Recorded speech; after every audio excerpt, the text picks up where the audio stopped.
In this tutorial, I'm going to show you how to make a Christmas stocking. You can find the printable pattern on my website. You will need 2 outer pieces mirrored, 2 lining pieces, and 2 fleece pieces. Once you cut your pieces, you will need to layer them in this order. The 2 outer pieces facing right sides together, then you need 1 fleece piece, the 2 lining pieces, and then the second fleece piece. We will now need to sew around the stocking, leaving the top open. Trim the excess seam allowance.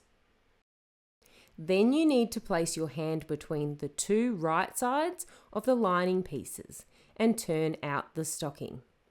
You can then see that the lining and fleece is attached to the seams, which keeps everything together and stops the lining pieces moving around inside. This also helps everything to sit perfectly. I really love this method. Now we need to make our loop to hang our stocking. We will need to cut a piece of fabric around 6 centimeters wide and however long you want the loop to be. Mine is around 25 centimeters long, as I need mine to hang quite a bit for my fireplace display.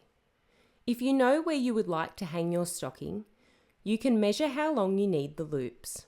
Fold the fabric in half long ways and press. Open up the fabric and fold each side into the pressed crease and press again. Fold together, press and pin.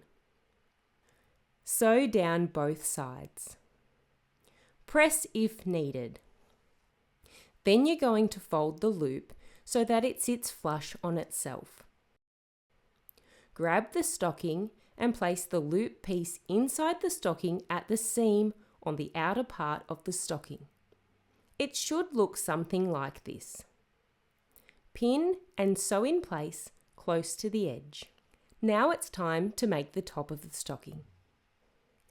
I have used a fluffy fabric for the outside and a lining fabric for the inside. I have found that using a lining fabric helps to keep the bulk down.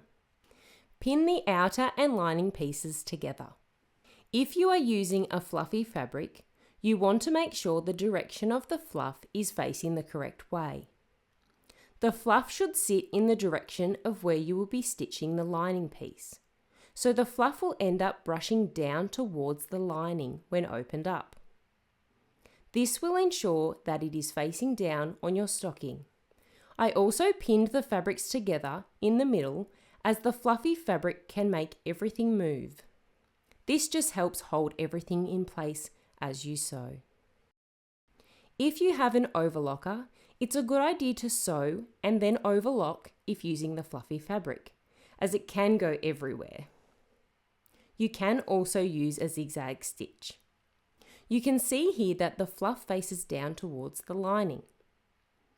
I've made the fluffy side go further around the bottom, which means everything will sit much better. Now you want to face the 2 top stocking pieces right sides together. Stitch and overlock both sides. Fold this piece back on itself. Have the fluffy side facing outward. Now it's time to pin the top of the stocking piece inside our stocking.